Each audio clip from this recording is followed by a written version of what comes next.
welcome to the news coming to you from Akoko FM today. Omobayonle Agboola is my name. Headlines of the news.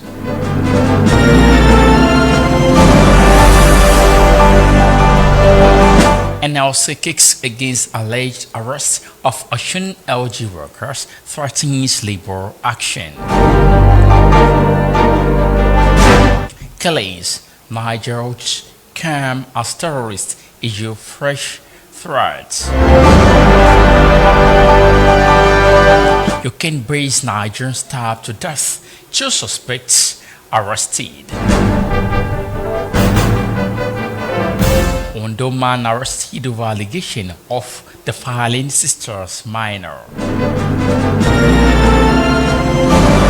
And on to the sports news, Joshua may retire from boxing after fatal Nigerian car crash, says uncle. Details of the news in a moment. We'll be right back shortly.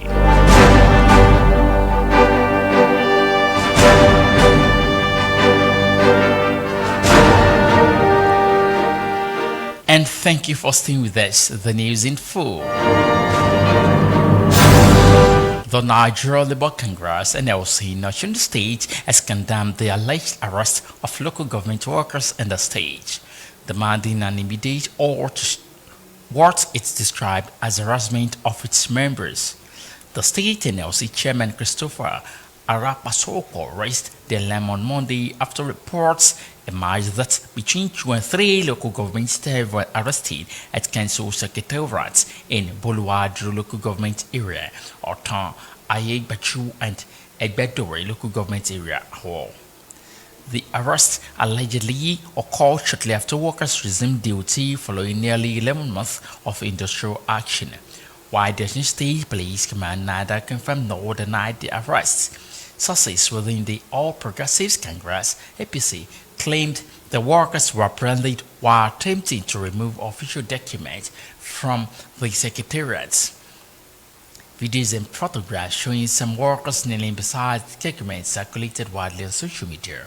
Speaking at the 2026 annual state prayer event held at the government secretariat, Habere, Arapasowo warned that the NLC would take labor action if the alleged harassment continued. He therefore described the reported conduct as unacceptable and accused the police of being used for partisan purposes. This harassment must stop immediately. We condemn the humiliation of workers and demand their release, he said, adding that labor would resist any attempt to destabilize the state through lawful means. The police public relations officer Abiodun Ojalabi said the command had no official reports of the arrest. He therefore stressed the local government secretariats are public spaces and that police would not tolerate anyone attempting to cause trouble regardless of political affiliation. Local government workers resumed duties on Monday after a strike that began on February 17, 2025, following a protracted political dispute between PDP and APC chairman elected in the October 15, 2022 local government elections, was starting around council secretariats amid reports of attempts to remove official documents, which allegedly led to the arrest. Reacting, the Osun APC Director of Media, Kola Olapisi, accused the state government of misusing court processes to cripple local government administration, while the chairman of the Osun PDP Association of Local Government, Sarafa Awotunde, alleged police partisanship and called on the Inspector General of Police to remain neutral.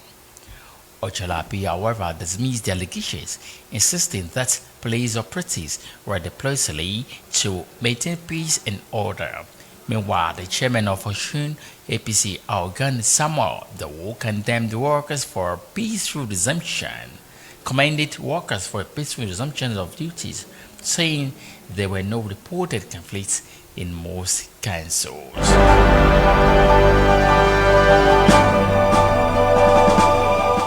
And the residents of several communities in Aguara and Pogu local government areas of Niger State have fled their homes following fresh threats by terrorists.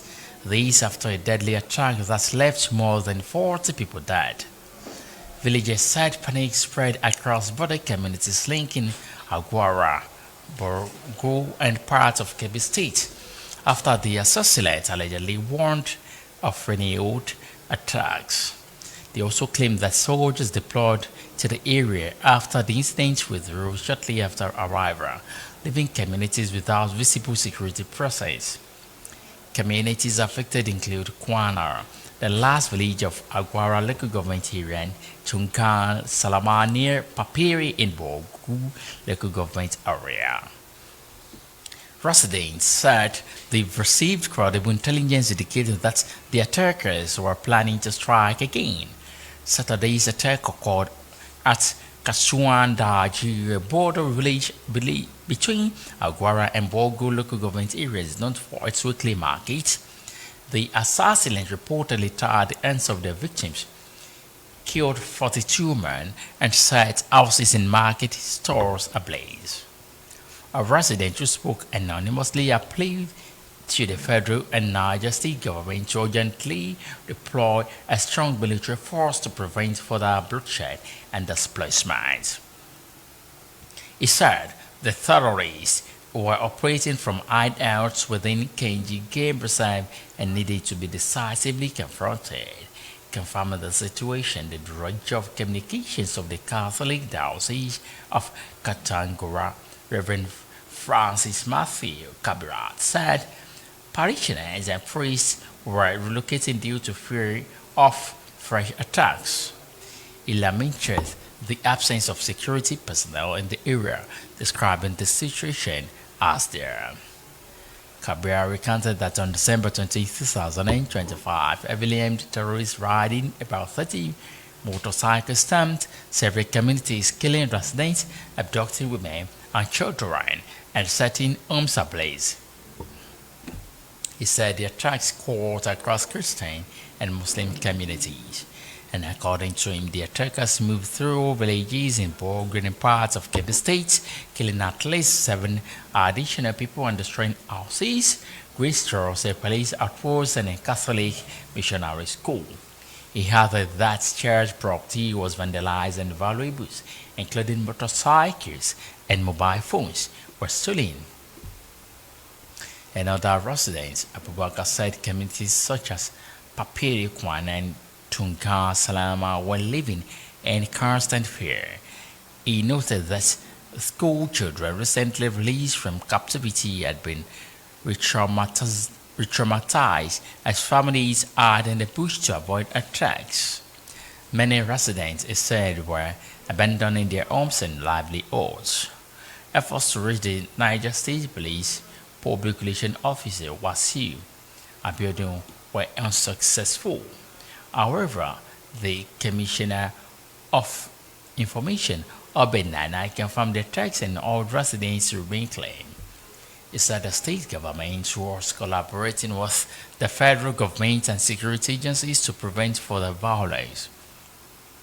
The Nigerian President Bola Tinubu had earlier ordered a manhunt for those responsible for the Kasumwandaji attack, and in a statement signed by him, the President directed the Minister of Defense, the Chief of the Defense Staff Service Chiefs, the Inspector General of Police, and Director General of the Department of State Services to track down the perpetrators and bring them to justice.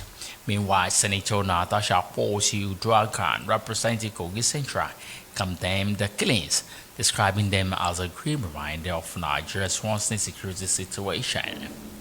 She called for swift, decisive, intelligence-driven action to protect vulnerable communities and restore public confidence.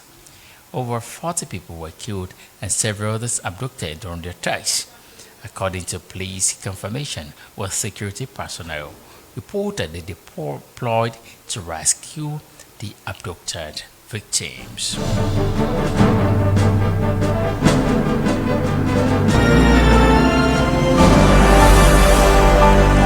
The United Kingdom's Metropolitan Police have arrested 2 suspects in connection with the fatal stabbing of a 23-year-old Nigerian, John Timitokwe, on 84 in London. According to a statement from the Met Police, the incident occurred on New Year's Eve in the Lewisham area of the city. Officers were alerted to reports of a stabbing at about 12:35 p.m. on Wednesday, December 31st.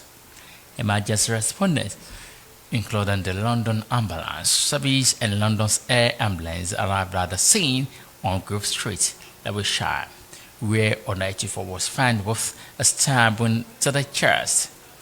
Despite efforts by paramedics, he was pronounced dead at the scene. Police later confirmed the victim, who lived in Deptford, has been formally identified as John Tomitokwe Onaitifo. The Met Police disclosed the two suspects, a 17-year-old boy and a 3-year-old man, were arrested on January 2 in connection with the incident. Investigations into the circumstances surrounding the killing are ongoing. Detective Chief Inspector Samantha Tansad, who is leading the investigation, described the arrest as a significant development and appealed to members of the public with relevant information to assist the police. My team has worked relentlessly over recent days to pursue every line of inquiry, and I can confirm that 2 arrests have now been made in connection with this tragic incident. Townside. While these remarks important progress, our investigation remains ongoing as we work to establish the full circumstances of what happened. She also expressed condolences to the victim's family and friends, assuring them that police remain committed to ensuring those responsible are brought to justice. The killing adds to growing concerns over night violence in the UK, which has claimed the lives of several people, including Nigerians, in recent years. In August 2025, a 60-year-old Nigerian woman, Nkiru Chima, was found dead with multiple stab wounds in her apartment in Romford. Another case investigated by Metropolitan Police. The Ondo State Police Command has arrested a 55-year-old man, Ademola Joshua, over allegations of incest involving a sister's 15-year-old daughter. It was learned that Joshua was arrested on Sunday in the Ilara Mokin area of Ondo State following a report made to the police. Confirming the arrest in a statement on Monday, the command spokesperson, Omobayonle Agboola, said the suspect had allegedly been committing the acts for some time before the survivors contacted the police, leading to his apprehension. The statement read, on 4th January 2025, one Adewale of Ilara Mokin, Ondo State, reported to the command that the above-mentioned suspect had been engaging in unlawful sexual activities with a sister's daughter, a 15-year-old minor. Inside Kwara community, where 60 maidens were in one day, the complaint stated that the act was uncovered following inquiries into the cause of the victim's pregnancy. Upon receipt of this disturbing report, the case was immediately referred to the Gender-Based Violence Unit of the Command for discreet and thorough investigation. The command said the suspect, who is currently in police custody, would be prosecuted after the completion of investigations. It stated the command reiterates its unwavering commitment to protecting the rights and dignity of women and children, to ensuring that perpetrators of sexual and gender-based violence face the full weight of the law without compromise. These arrests align with the police innovation of the Inspector General of Police, Kayode Adeolu, whose reform-driven leadership continues to strengthen gender-sensitive policing, promotes accountability, and enhance strategic response to sexual and gender-based violence nationwide. The Ondo State Police Command remains resolute in translating this vision into visible actions that build public trust and enhance community safety, while appreciating members of the public for their timely and courageous reporting. The command urged all residents to remain vigilant and continue to provide credible and actionable information to the police for swift intervention. Together we can build a safer society for our children and generations unborn. Reports of older men sexually abusing minors, particularly the girl child, are not uncommon in this country. This is second assault with the incident in less than 12 hours. It was reported that the Oyo State Police Command arrested a man like Oloyede for allegedly committing a civil offense against his neighbor's manor in the Okealaro area of Ibadan. The command said the suspect would be prosecuted after the completion of the investigation.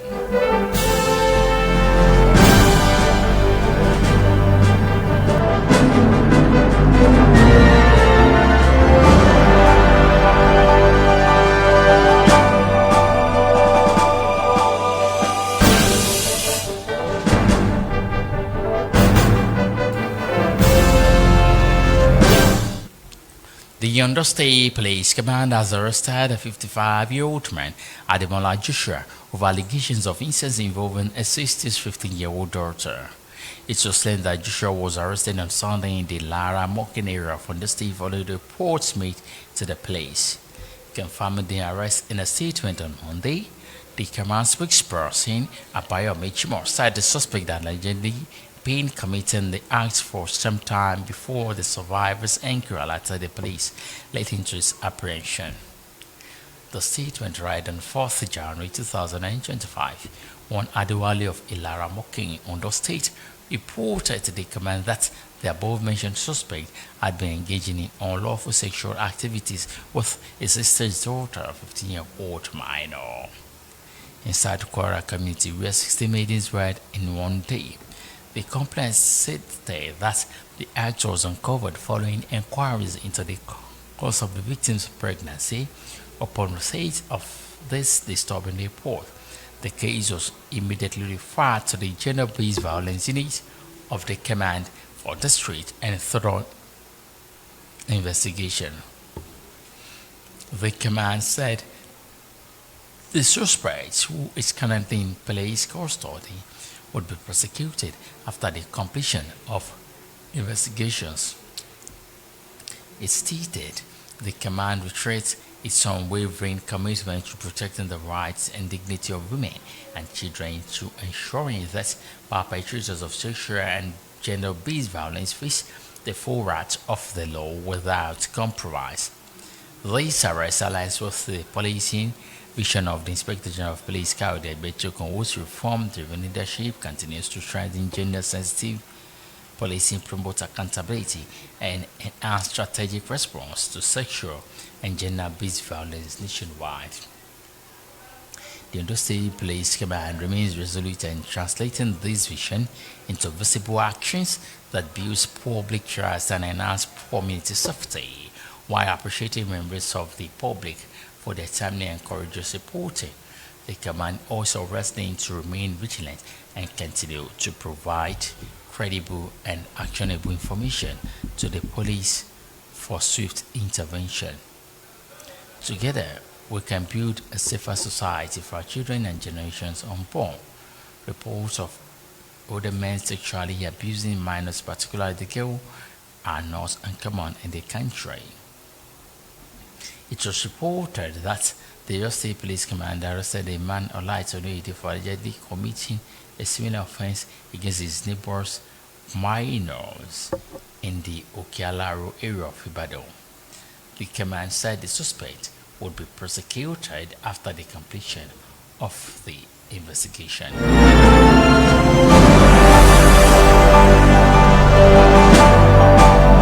And on to the sport news. Former world heavyweight champion Anthony Joshua is considering retiring from professional boxing following a fatal car accident in Nigeria that claimed the lives of two of his close friends and team members. His uncle said, speaking exclusively, Joshua's uncle Ademola Joshua disclosed that the 36-year-old boxer informed his family of the decision after surviving the crash, which occurred last week near Lagos. The major thing is that he has retired from boxing. That is one of the things that makes us glad because whenever he fights, we are always emotionally affected. Ademola also said during a visit to the family home in Shagamogo State on Monday. Each time it's knocked down, it feels like our hearts are coming out. It's too much trauma for us. When asked if Joshua personally communicated the decision, his uncle replied yes. The accident claimed the lives of Joshua's strength and conditioning coach Sina Gami and his personal trainer Native Lance Ayodele. The trio were traveling in a Lexus SUV that collided with a stationary truck on the Lagos-Ibadan Expressway. Gami and Ayodele were killed instantly while Joshua was pulled from the wreckage by rescuers and treated for minor injuries. Joshua was pledged lifelong support to families of the deceased on Sunday. He broke his public silence by posting photos with the bereaved relatives on Instagram captioned by my brother's keeper, alongside arts emoji and military helmet symbol. A source within Joshua's camp told the King outlets they said that the boxer is deeply loyal to his team and remains committed to supporting families of Gami and Ayodele. Both men had been integral members of his boxing setup throughout his career. Joshua also attended an emotional funeral service for the two men at the London Central Mosque on Sunday, where the coffins were placed side by side during Islamic funeral prayers. Hundreds of mourners gathered to pay their respects. Reacting to the incident, the Shagamu indigenous Adeniji Tawo expressed gratitude that Joshua survived while mourning the victims. We thank God we didn't lose our son. Instead, urging the boxer not to abandon his roots in Nigeria despite his trauma. Meanwhile, the Ogun State Police Command confirmed the driver of the vehicle, Adenike Ode, has been charged at the Shagamu Magistrate Court with causing death by dangerous driving, reckless and negligent driving, and driving without a valid license car. The case has been adjourned until January 20. Joshua, who was born in Watford, England to Nigerian parents, was in Nigeria on Monday following a 6th-round knockout victory over YouTuber turned boxer Jake Paul in Miami on December 19. And with this, we've come to the end of the news at 11, coming to you from Akoko FM today. Before we go this morning, here are the highlights of the major stories.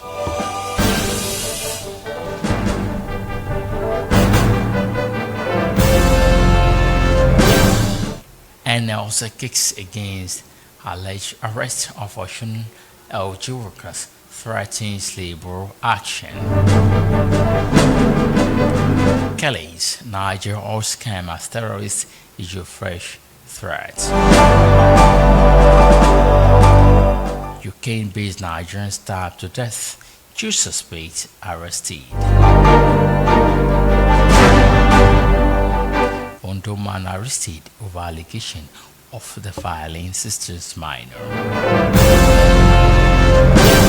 And on to the sports news, Joshua may retire from boxing after fatal Nigeria car crash, says uncle. The news was edited and compiled by Jacob Opololuwawina. And for the breaking news or information in your vicinity, do reach us on our studio number as has been displayed on the screen. 091 38 35 46 65. Once again, 091 30 35 46 65. And don't forget to go to our social media and do Facebook, Instagram, TikTok. Akoko FM or today is the code. Good morning and thanks for listening. I am Omobayonle Agboola. Bye for now. Àkókò FM rédíò. Ìkànnì alárààgbà yìí dá.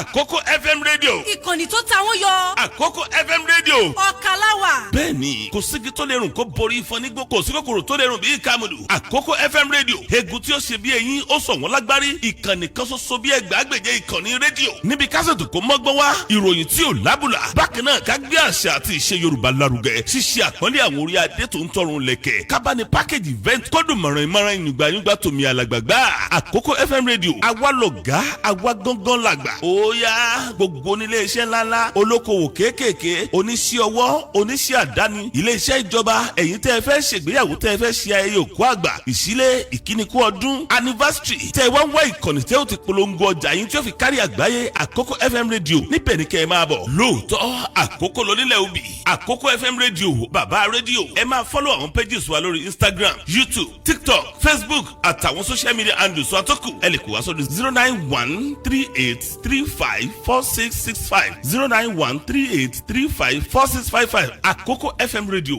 Ọ̀kàláwà.